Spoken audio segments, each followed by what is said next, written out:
Kecurigaan netizen tentang kemungkinan salah tangkap DPO Peggy Setiawan semakin kuat.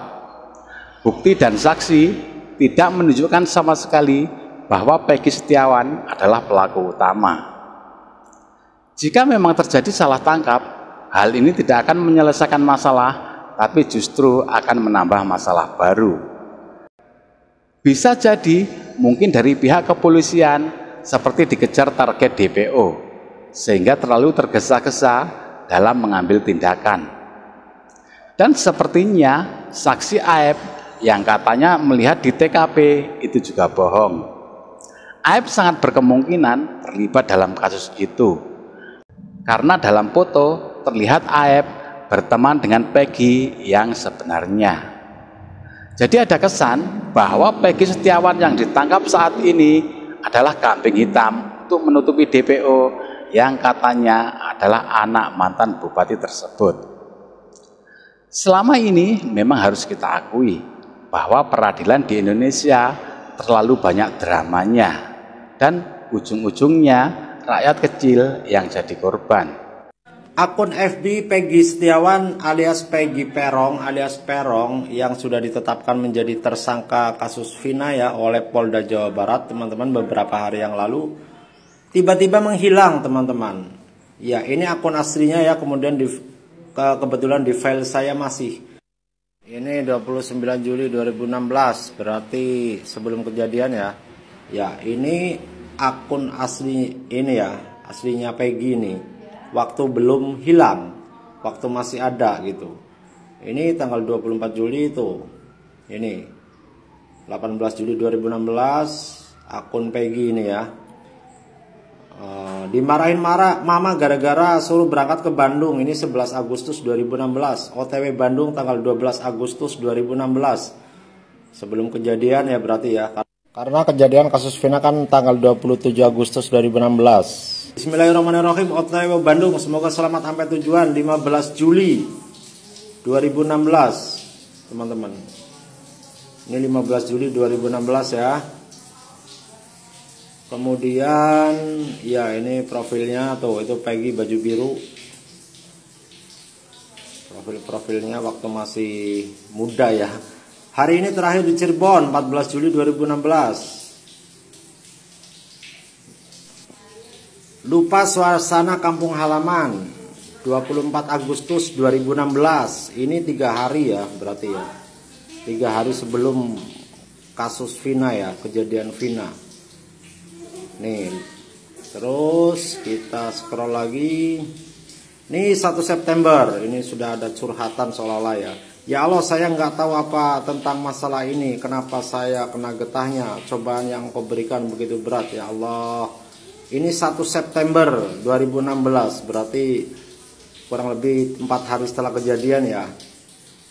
Dan kemungkinan ini bikin status kayak gini setelah rumahnya digeledah ya, karena kan sama-sama kita ketahui diberitakan bahwa tahun 2016 sudah sempat digeledah rumahnya. Dan foto-foto ini asli dari akun FB-nya Peggy Setiawan alias Perong ya, teman-teman. Ini ijazah SMP menurut ibunya ini. Ijazah SMP. Nah, ini kemudian postingan-postingan dia masih ini juga ya. Masih muda lah. Ini status sudah Mei 2020 ya. Tuh biasanya bulan puasa bareng keluarga, tapi selang waktu dan keadaan yang harus sendiri dulu. Sepi, bosan, rindu, itu benar-benar terasa. Ini Mei 2020 teman-teman. Jikalau menghendaki semua ini akan segera berlalu insya Allah. Ya Allah, semoga semua ini cepat berlalu. Aku percaya padamu. Ini 21 April 2020 teman-teman. Status Peggy ya. Dan Peggy Setiawan beberapa kali mengganti profilnya. Banyakan foto-foto lama di posting lagi ya untuk profilnya teman-teman. Dan untuk foto-fotonya Peggy terkini sebenarnya saya ada ya. Di akunnya itu waktu itu ada, cuman saya nggak sempet merekamnya. Ini status Desember 2018. Merindukan bermain layangan di sawah ya teman-teman. Apa yang akan kalian lakukan jika tiba-tiba kalian difitnah sama orang yang kalian kenal? Kalau gua mah cukup maafin aja biar Tuhan yang balas. 28 Januari 2017. Tahun ini semua terasa berbeda dengan tahun kemarin, 30 Desember 2016. Ini saya rekam ini untuk postingan-postingan Peggy ini memang dari sekitaran tahun yang 2016, 2017, 2020 gitu ya. Di 2021, 2022 masih update terus dia seputar yang dibahas, malah seputar sepak bola gitu ya. Seputar fan bola lah kebanyakan terus sama dia, sering nge-gym gitu, fitness gitu, sering di-upload sama dia. Cuman saya memang nggak sempat merekamnya teman-teman. Kalau ini termasuk masih foto-foto lama yang ini juga teman-teman ya. Oke, demikian untuk teman-teman yang bertanya untuk akun FB-nya Peggy Setiawan, jawabannya sudah tidak bisa dibuka untuk sekarang teman-teman ya. Sudah tidak aktif kemungkinan, nggak tahu dihapus atau gimana. Oke, demikian kurang lebihnya saya minta maaf ya. Kita doakan semoga kasus seputar Vina Cirebon segera terungkap. Kalaupun memang Peggy ini bersalah ya harus mempertanggungjawabkan perbuatannya ya teman-teman. Tetapi kalau memang terbukti nggak bersalah ya semoga bisa kembali menjalani hidupnya dengan bebas gitu teman-teman. Oke, terima kasih. Assalamualaikum. Dan mengejar korban Rizky dan korban Vina dengan menggunakan sepeda motor Honda Beat warna orange, warna pink. Selanjutnya memukul korban Rizky dan korban Vina. Saudara Peggy itu nggak ada ya.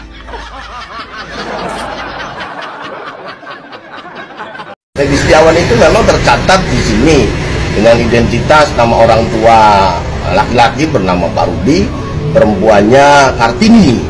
Nah, sementara Peggy tersebut tidak dikenal oleh masyarakat karena yang bersangkutan itu tidak pernah hidup di desa Kepompongan. Jadi di luar, sejak kapan kota. Sejak kapan itu? Ya sudah lama. Nah, makanya kami juga agak bingung dari nama Peggy Setiawan itu istilahnya banyak nama Peggy di Kepompongan. Ada kurang lebih sementara ada 5. Nah itu, sedangkan Peggy yang kemarin dibawa oleh pihak kepolisian itu kehidupannya di kota. Bandung itu ya? Bandung itu bekerja dengan orang tuanya. Kerja apa Pak? Buruh bangunan.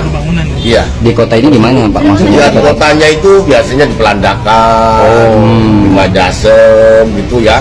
Jadi tidak bergaul dengan pemuda Kepompongan. Pak, Majasem ini maksudnya dekat sekitar SMP 11 Pak? Atau bagaimana? Ya, kalau mainnya di sekitar SMP 11 atau di Pelandakan karena orang tuanya juga tempat tinggalnya di situ. Jadi jarang main ke bloknya dia ya? Gua nggak pernah, jarang sama sekali. Jarang yang kenal juga. Nah itu. Nyangka nggak sih Pak ada warganya yang dibawa polisi? Nyangkal tidak? Nyangka enggak? Menyangka enggak? Allah alam ya, kami sebenarnya selalu memonitor anak muda. Ya, jauh ini juga banyak pemuda-pemuda yang diviralkan melalui TikTok, medsos. Ya berkoordinasi dengan gurunya. Ya, tapi yang Peggy Setiawan ini tidak pernah koordinasi dan tidak pernah merasa apa gitu tuh. Jadi yang lainnya ribut sampai kami sempat mau nyewa pengacara karena apa diguncingkan semacam itu. Tapi semua itu ya saya serahkan kepada pihak kepolisian karena yang mempunyai kewenangan. Nah itu sebenarnya. Pak Peggy Setiawan kan sempat DPO tuh dari 3 orang itu DPO ya. Sebelumnya Pak sudah tahu nggak? Oh ini Peggy warga kita nih. Nah Peggy peron-peron itu. Ya saya tidak tahu sama sekali karena guncingan itu di mana-mana.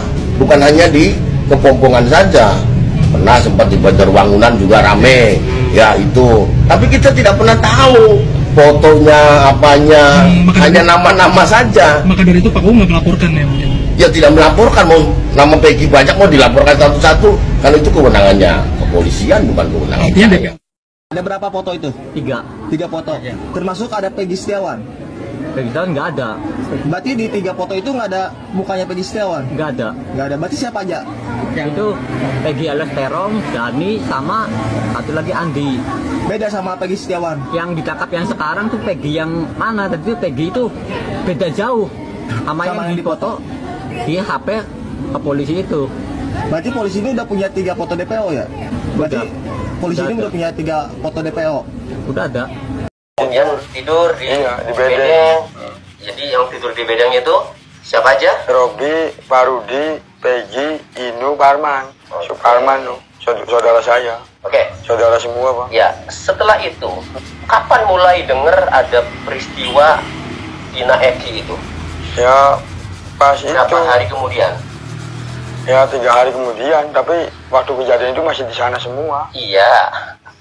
Waktu kejadian masih di sana, tapi pas mulai dengernya itu berapa hari? Ya, nggak tahu 3 hari ya, saya lupa ya. Nggak tahu seminggu, nggak tahu 3 hari. Dengernya dari mana?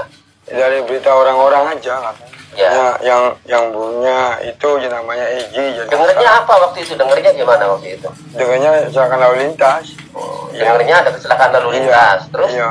Terus ada kedua lagi katanya ada pembunuhan gitu. Ya, saya sih masih di sana sih, Pak. Di sana, ya. Sama Peggy, Robi, yang Rudi, Parman. Oke, saya akan merangkul semua jadi satu tentang kasus pembunuhan Vina di sini ya, dan saya akan mengkritik jajaran polisi yang menangkap Peggy itu ya. Harga diri polisi sekarang ini sudah jatuh, ambruk dan tidak punya harga diri dan tidak punya martabat secara saya katakan demikian ya. Kenapa?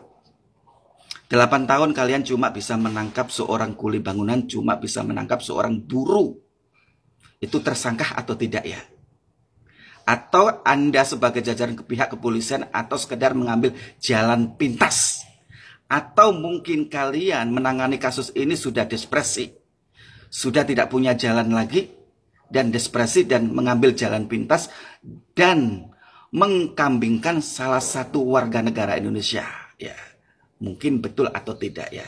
Tapi 8 tahun kalian cuma bisa menangkap seorang kuli bangunan. Ini yang membuat tertawa rakyat Indonesia. Kalian kerja ini apa? Setelah kasus ini bangkit kembali, kalian baru bertindak. Di saat kasus ini tidak timbul, kalian duduk lengang tanpa ada kerja. Ya, 8 tahun loh, bayangkan. Cuma menangkap kuli bangunan. Dan kalian menangkap seseorang ini sebagai pelaku DPO ini tersangka atau tidak. Mungkin kalian cuma ingin membahagiakan rakyat Indonesia. Oh, ini loh hasil kerja polisi. Ami bisa menangkap pelaku DPO. Atau juga sekedar membahagiakan pihak korban. Ini loh pelaku sebenarnya. Tapi kalian sebenarnya ini saya rasa sudah depresi. Mengambil jalan pintas. Supaya kasus ini cepat tertutup dan tidak dibangkitkan kembali. Nah, harga diri kalian sebagai polisi cuma 8 tahun kasus ini cuma bisa menangkap seorang kuli bangunan. Ini yang menjadi pertanyaan di Indonesia. Membuat Indonesia tertawa, mentertawakan kalian. Seragam-seragam kalian ini ya. Aduh, gue tertawa sendiri ya. Melihat kasus ini ya. 8 tahun cuma bisa menangkap seorang buruh bangunan. Kalian berseragam. Aneh ya? Atau sekedar kalian ini cuma mengambil jalan pintas supaya kasus ini tidak dibangkitkan kembali dan mengambil sasaran DPO mungkin benar atau juga tidak. Mohon pihak diklarifikasi atau sekedar untuk menaikkan polisi, sekedar untuk menaikkan nama kalian atau cuma sekedar membahagiakan rakyat Indonesia atau cuma sekedar membahagiakan pihak keluarga korban atau cuma sekedar mencari sensasi. Itu saja.